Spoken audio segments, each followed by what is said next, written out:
Class 10th वालों के लिए मैथ का अभिव्यय क्वेश्चंस हैं और ये द्विघात बहुपद इसमें ज्ञात करने के लिए कह रहा है, जिसमें कि शून्यक दिया हुआ है। शून्य क्या है?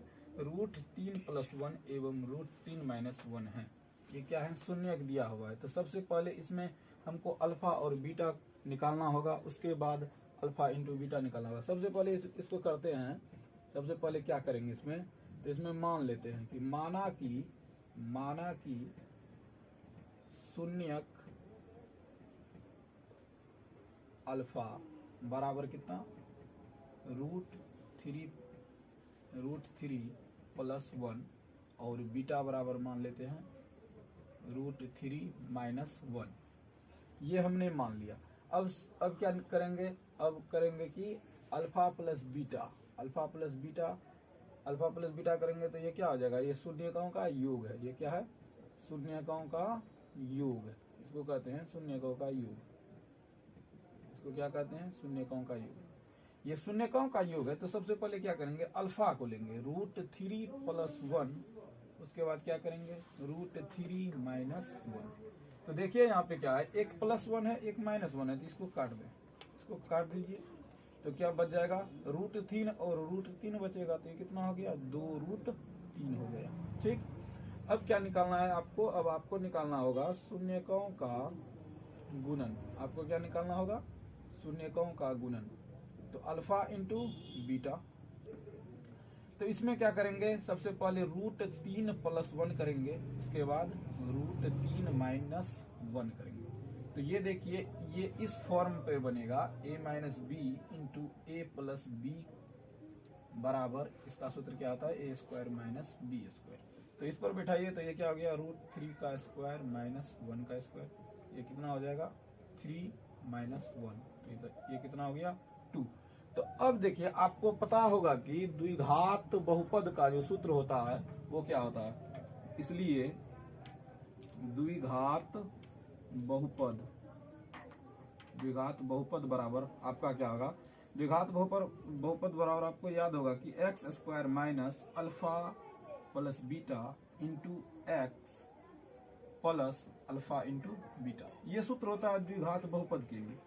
तो इस पर जो है कि हमने अल्फा और बीटा को निकाला था और अल्फा इंटू बीटा को भी निकाला है। इसका मान रख दीजिए। अल्फा प्लस बीटा का मान कितना है? 2√3x और फिर अल्फा इंटू बीटा का मान क्या है? 2। तो ये आपका जो है द्विघात बहुपद निकल चुका है। देखिए क्या है कि दो क्रमागत धनात्मक पूर्णांकों का गुणनफल 240 है, तो इसे द्विघात समीकरण के रूप में लिखें। तो इसको जो लिखना है, किस प्रकार से लिखना है, इस प्रश्न में कह रहा है कि द्विघात समीकरण के रूप में लिखना है। तो इसमें द्विघात समीकरण के रूप में लिखना है, तो इसमें x का मान नहीं निकालना है। इसमें क्या करना है? द्विघात समीकरण के रूप में लिख देना है। तो सबसे पहले मानेंगे कि माना कि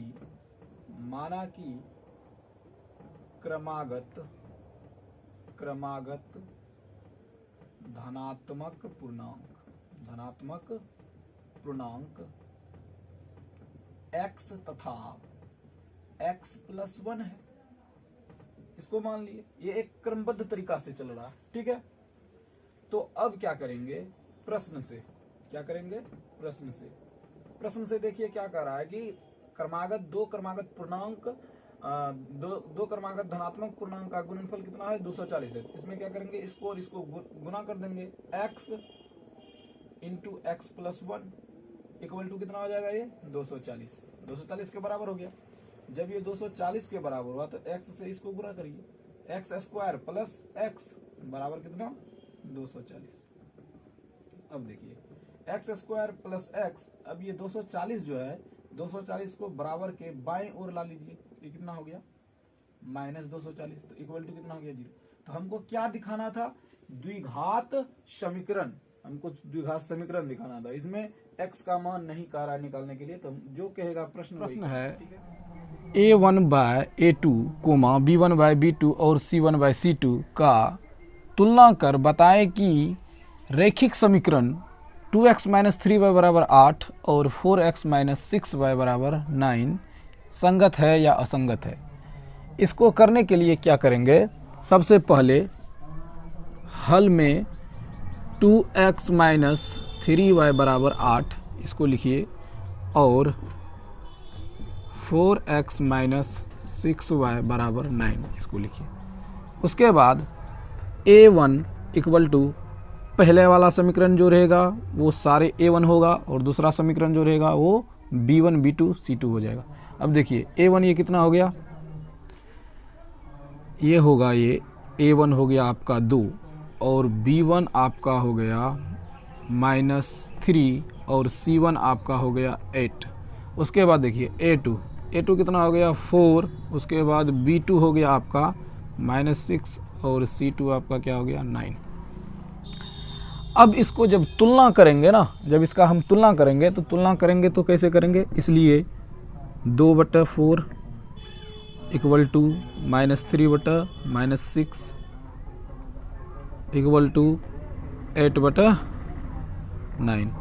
अब इसमें देखिए इसको अगर हम काट देंगे तो ये दोनों बराबर हो जाएंगे, लेकिन ये बराबर नहीं होंगे। इसी जगह इसको कर देंगे नॉट इक्वल टू, तो ये क्या होगा 1/2 बराबर, ये भी हो जाएगा 1/2 नॉट इक्वल टू 8/9। तो ये जो होते हैं ना, तो इसको लिखेंगे अतः a1/a2 बराबर b1/b2 not equal to c1/c2। ऐसा क्रिया जो होता है वो हमेशा असंगत होता है। ये क्या होता है, असंगत। तो अब चौथा प्रश्न की ओर चलते हैं। चौथा प्रश्न ये है कि मूल बिंदु से P 6 की दूरी निकालें।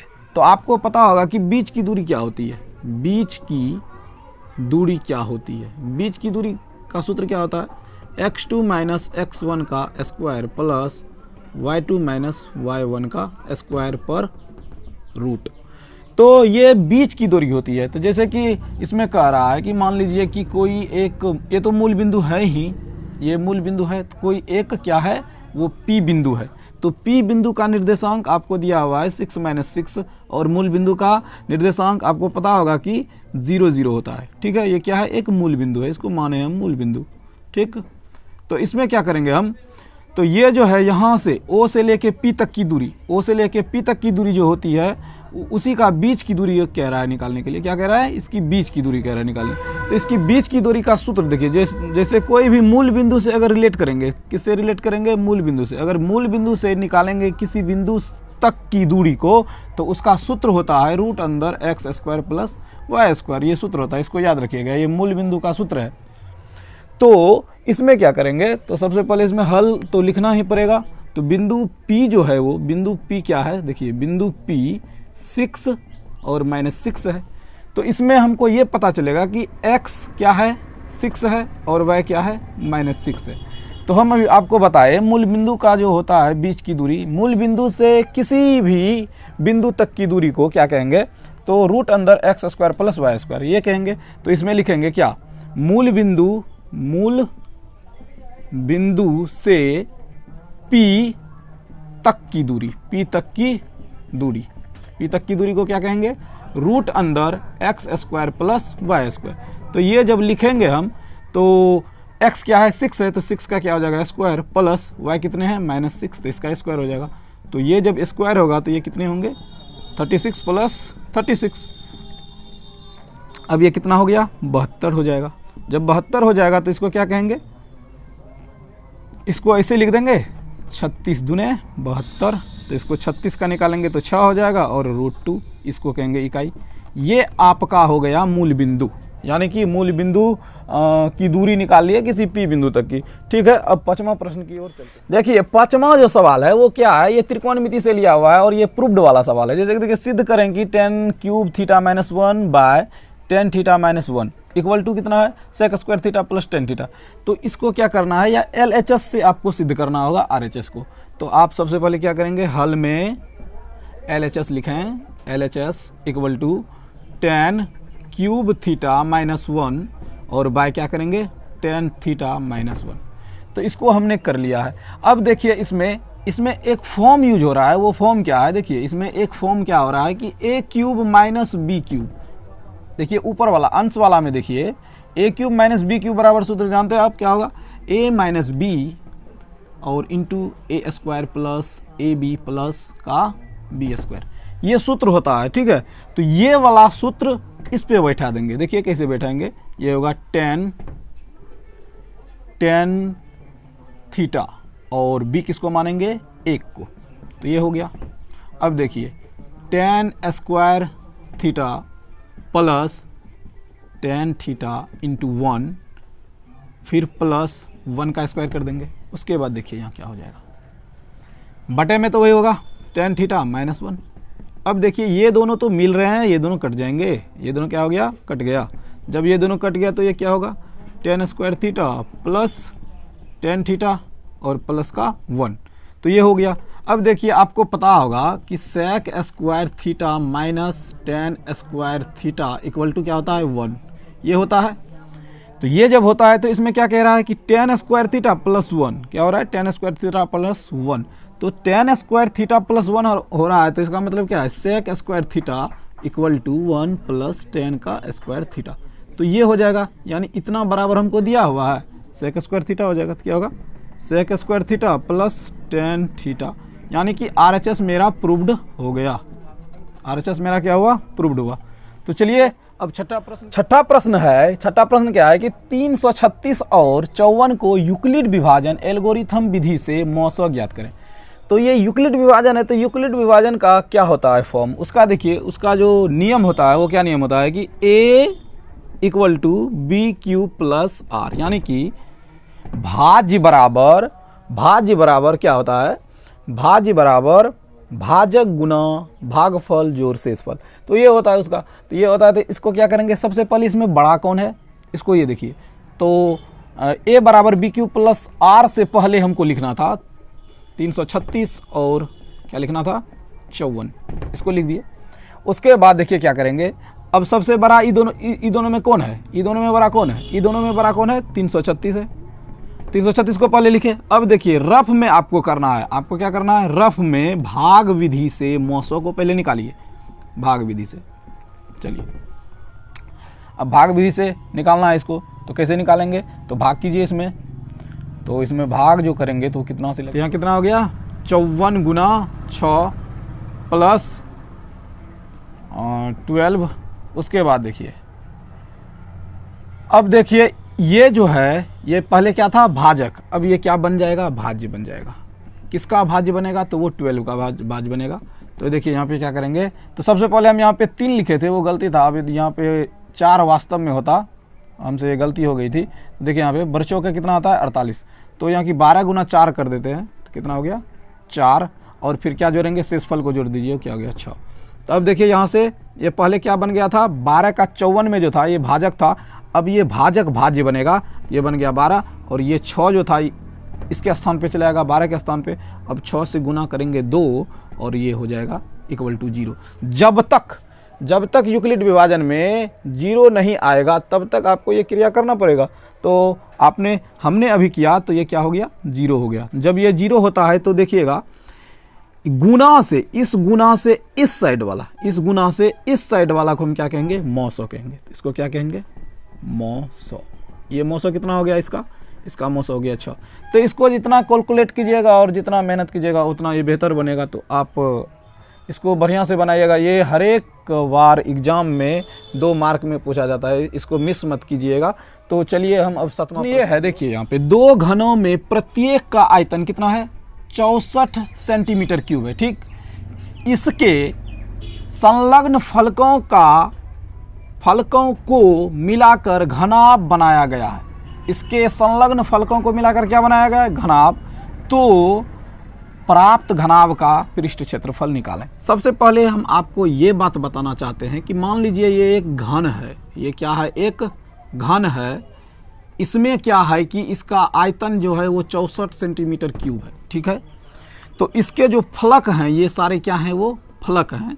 तो इसके फलकों को मिलाकर एक घनाभ बनाया। एक और मतलब 2 घन हैं, 2 घन, ये दोनों को मिलाकर क्या कर दिया है, एक घनाभ का रचना कर दिया है। इसको अब क्या कहेंगे, ये घनाभ कहला गया।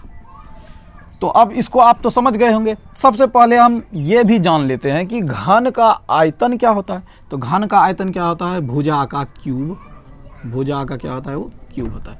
तो ये घन का आयतन हो गया, ये घन का आयतन है, ठीक है, ये घन का आयतन है, भुजा क्यूब, इसको हम ये भी कह सकते हैं ए क्यूब, ठीक। तो आपको यहाँ क्या दिया हुआ है कि घन का आयतन 64 सेंटीमीटर क्यूब है। तो ठीक है, आप ये लिखिए घन का आयतन, आयतन कितना है 64 सेंटीमीटर क्यूब। तो घन का आयतन का क्या होता है फॉर्मूला, ए क्यूब, क्या हो गया ये 64 सेंटीमीटर क्यूब, 64 सेंटीमीटर क्यूब हो गया। अब देखिए इसमें ए, तो ये क्या होगा घनमूल, क्या हो गया घनमूल 64 सेंटीमीटर क्यूब पर क्या हो गया घनमूल। जब इस पर घनमूल हो गया तो इसका हम भुजा निकाल रहे हैं ना, तो 64 किसका होता है 4 का, किसका होता है 4 का, तो ये 4 सेंटीमीटर हो जाएगा। ए का मान कितना निकला आपका 4। ये सभी फलक, घन के सभी फलक कितने हैं 4 सेंटीमीटर के हैं। अब एक घन का न है और दूसरा घन होगा तो क्या हो जाएगा 4 + 4, इसको ऐड करेंगे तो ये हो गया 8, यानी कि दोनों घन के फलक को जब जोड़ देंगे हम तो उसका क्या हो जाएगा, घनाभ में उसकी लंबाई क्या हो जाएगी 8 सेंटीमीटर, क्या हो जाएगी घनाभ में 8 सेंटीमीटर हो जाएगी। तो इसमें लिखेंगे घनाभ की लंबाई, घनाभ की लंबाई, घनाभ की लिख दीजिए लंबाई। जब घनाभ की लंबाई लिखेंगे तो क्या लिखेंगे यहाँ, घनाभ की लंबाई क्या कर देंगे 4 + 4 कर देंगे, 4 + 4 करेंगे तो इसका क्या हो जाएगा 8 सेंटीमीटर होगा, ठीक है। तो घनाभ की लंबाई हो गई। अब घनाभ का चौड़ाई लिखेंगे, घनाभ की चौड़ाई, घनाभ की चौड़ाई क्या होगी, घनाभ की चौड़ाई 4 सेंटीमीटर ही रहेगी।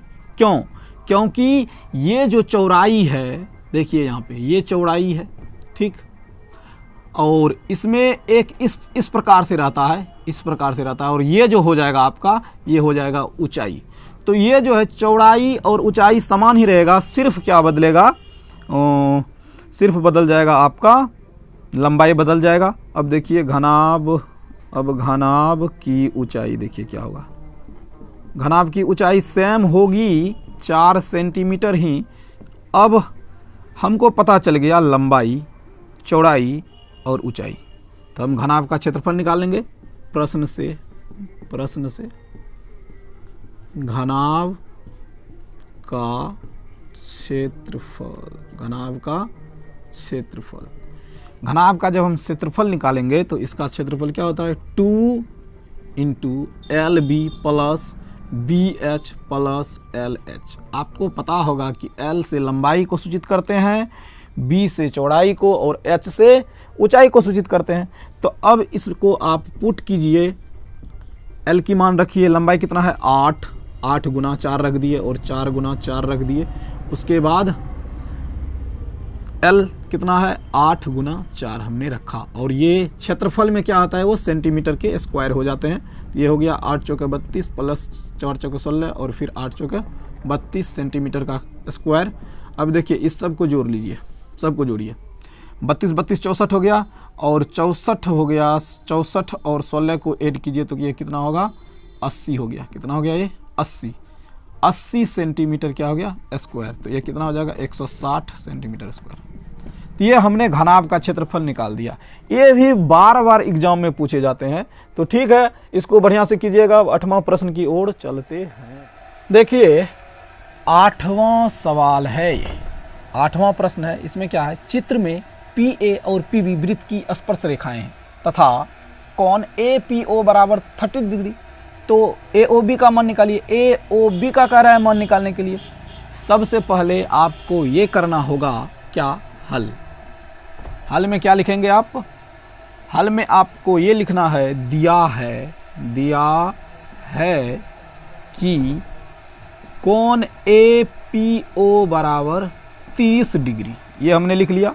लिखेंगे अब क्या लिखना है वो देखिए, ये OA जो है, OA एक क्या है रेखा, AP जो स्पर्श रेखा, यानी कि OA लंब AP पर है।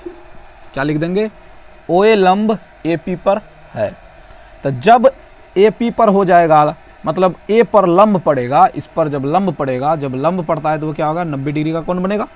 तो 90 डिग्री का कोण बनेगा तो यहाँ क्या हो जाएगा, चूंकि इस जगह लिखें चूंकि ओ ए पी, कौन ओ ए पी बराबर कितना हो गया, ये 90 डिग्री का हो गया। अब हमको क्या कह रहा है, किसका मान कह रहा है निकालने के लिए, ए ओ बी, ए ओ बी। तो इसका हम मान कैसे निकालेंगे वो हम आपको बता रहे हैं। इसका मान हम कैसे निकालेंगे, सबसे पहले आपको ये करना है कि समकोण त्रिभुज में जाइए आप, समकोण त्रिभुज ए ओ पी में, समकोण त्रिभुज ए ओ पी में, ठीक है। या समकोण त्रिभुज लिखिए या फिर त्रिभुज लिखिए, कोई बात नहीं है। तो समकोण त्रिभुज ले लिए, इसमें कौन कौन सा कोण दिया है, कोण ए पी ओ प्लस कोण ओ ए पी प्लस कोण ए ओ पी, देखिए ए ओ पी, ठीक है। ए पी ओ 30 डिग्री दिया हुआ है, ओ ए पी कितना है 90 डिग्री। अब ए ओ पी कितना है वो तो हम आपको निकाल के बताएंगे। तो ये देखिए त्रिभुज के तीनों कोणों का योग जो होता है वो 180 डिग्री के बराबर, इसमें 180 डिग्री लिख दिए, ठीक है, 180 डिग्री। अब देखिए ए पी ओ कितना 30 प्लस ओ ए पी कितना 90 प्लस, अब देखिए ए ओ पी ये तो रह गया, रहा तो इसका मतलब क्या है, उसका मान निकलेगा, कौन A O P 180 degree minus 120 degree, ये कितना हो गया, ए ओ पी का निकल गया मान कितना, ये हो गया आपका, अब इतना हुआ। अब देखिए इसमें क्या करना है, एक ठो हमने निकाला ए ओ पी निकाल दिए, जब ये इस पर है लंब तो ये भी तो इस पर लंब है, तो ये भी 90 डिग्री होगा, ये जब 30 है तो ये भी 30 होगा, तो यानी कि हम ये लिख सकते हैं, इसलिए कोण ए ओ बी बराबर 2 गुना 2 गुना क्या लिखेंगे, क्या लिख देंगे, कोण ए ओ पी, ये लिख दिए। तो ये मेरा क्या हो जाएगा, 2 गुना 60 इक्वल टू 120 डिग्री, ये हो गया इसका ए ओ बी का मान निकल गया। तो इसी तरह से आप इसको बनाइएगा, आपको याद होना चाहिए कि मतलब तीनों कोणों का योग कितना होता है त्रिभुज में, त्रिभुज के तीनों कोणों का योग 180 डिग्री होता है। जब तक आपको ये याद नहीं रहेगा तो कैसे बनेगा, ठीक है। अब नंबर सवाल है कि ए का मान निकालिए, यदि A2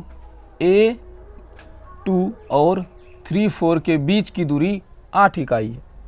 तो देखिए ये जो है बीच की दूरी से लिया हुआ सवाल है। सबसे पहले इसको देखिए कि हमने माना बिंदु A और बिंदु B, यहाँ से लेके यहाँ तक की दूरी आपको कितना दिया हुआ है, 8 इकाई। यहाँ से लेके यहाँ तक की दूरी क्या है, 8 इकाई। अब A बिंदु पर जो है क्या है, वो A और क्या है 2, और B बिंदु पर क्या है 3 और 4। ये जो है इसी के लिए मतलब इसका जो दूरी है 8 इकाई, ये तो दिया हुआ है, A का मान ज्ञात करना है। तो A से लेके B तक की दूरी क्या होता है, x2 माइनस x1 का whole square plus y2 minus y1 का होल स्क्वायर, इस पर रूट, यही होता है A से B तक की दूरी का सूत्र। तो अब इसका हल करेंगे, 9 सवाल का हल करना है हमको। तो इसमें जब हल करेंगे तो हमको लिखना है क्या, माना कि क्या लिखेंगे, माना कि बिंदु A A2 और बिंदु B 3, 4 है, ये हमने मान लिया, ठीक है। अब देखिए इसमें x1 और y1 कौन है, x2 y2 कौन है, उसको देखना है। x1 ये हो गया A वाला, बिंदु A वाला, x1 y1 बिंदु B वाला, x2 y2, तो इसको कहेंगे A2 लिख दिए। x1 में A और y1 में 2, x2 में क्या लिखेंगे 3, y2 में 4, ये लिख लिए। तो अब क्या करना है, A और B की दूरी निकालना है। तो A B की बीच की दूरी, A B की बीच की दूरी रूट अंदर x2 माइनस x1 का whole square plus y2 minus y1 का होल स्क्वायर। तो x2 माइनस x1, तो इसमें x2 क्या हो जाएगा 3 माइनस a का होल स्क्वायर। एक बात और इसमें ध्यान रखिएगा कि बीच की दूरी आपको कितना दिया हुआ है 8 इकाई, तो इसको लिख लीजिए कितना दिया हुआ है 8 इकाई दिया हुआ है, तो इसको लिख लें 8। अब देखिए plus y2 minus y1, y2 minus y1, y2 क्या है y2 है 4 और माइनस 2 का स्क्वायर, ठीक है। उसके बाद क्या करना है 3 माइनस a का स्क्वायर प्लस ये हो गया 2 का स्क्वायर। अब ये रूट जो था वह 8 पर स्क्वायर हो गया, ठीक है। अब इसको करेंगे 3 माइनस a का स्क्वायर और यहाँ पे क्या कर देंगे प्लस 4 इक्वल टू 64, ठीक। अब इसको करना है 3 माइनस a का स्क्वायर इक्वल टू 64 में से 4 को घटा दीजिए, 3 माइनस a का स्क्वायर इक्वल टू 60। अब देखिए 3 माइनस a, अब इस पर रूट आएगा, अब इस पर रूट आएगा, इधर स्क्वायर है तो उधर रूट होगा। तो अब देखिए हमको तो a का मान निकालना है, तो यहाँ क्या करना है 3 माइनस a बराबर हम इसको लिख सकते हैं 2√15। आप 60 को तोड़कर 2√15 लिख सकते हैं। अब देखिए माइनस a इक्वल टू 2√15 और इस 3 को बराबर के दायां साइड लाएंगे तो ये भी क्या हो जाएगा माइनस में, तो माइनस a। अब क्या होगा ये माइनस को बाहर करें, तो माइनस को अगर बाहर करते हैं तो क्या होगा ये माइनस 2√15 प्लस 3, तो यहाँ पे माइनस माइनस कटेगा तो a का मान क्या हो जाएगा माइनस 2√15 प्लस 3, यही इसका आंसर है a का। तो अब प्रश्न की ओर चलते हैं। 10वां सवाल है, यदि अल्फा और बीटा द्विघात बहुपद f(x) equal to ax² plus bx plus c के शून्यक हो तो alpha square plus beta square का मान निकालिए। तो f(x) का जो शून्यक है, f(x) का शून्यक क्या है अल्फा और बीटा, अल्फा बीटा क्या है f(x) का शून्यक है। तो आपको पता होगा कि शून्यकों का योग क्या होता है, शून्यकों का योग, शून्यकों का योग क्या होता है alpha plus beta equal to minus B by. और आपको ये भी पता होगा कि शून्यकों का गुणन का सूत्र क्या होता है, शून्यकों का गुणन का सूत्र alpha into beta equal to C by, ये आपको पता होगा। तो यहाँ पे आपको क्या कह रहा है alpha square plus beta square निकालने के लिए आपको ये पता है कि alpha square plus beta square बराबर अल्फा प्लस बीटा का whole square minus 2 into alpha into beta. ये आपको पता है, अगर नहीं पता है तो इसको नोट करें, इसको भी नोट करें, ये सारे मुख्य हैं। अब इसका हम हल करेंगे। सबसे पहले हमको क्या लिखना है f(x), क्या लिखना है f(x) ax² plus bx plus c, और हमको क्या निकालना है alpha square plus beta square.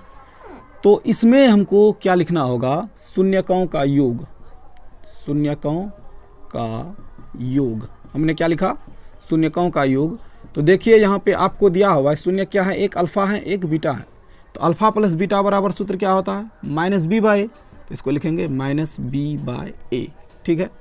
अब क्या लिखना है शून्यकों का गुणन, क्या लिखेंगे शून्यकों का गुणन alpha into beta, alpha into beta, तो इसका शून्यकों का गुणन का सूत्र क्या है सी बाय ए, हो गया। अब देखिए हमको क्या कह रहा है प्रश्न में निकालने के लिए, प्रश्न से क्या कह रहा है निकालने alpha square plus beta square. तो alpha square plus beta square बराबर सूत्र क्या होता है, इसको याद रखना है अल्फा प्लस बीटा का whole square minus 2 alpha into beta, ये सूत्र होता है।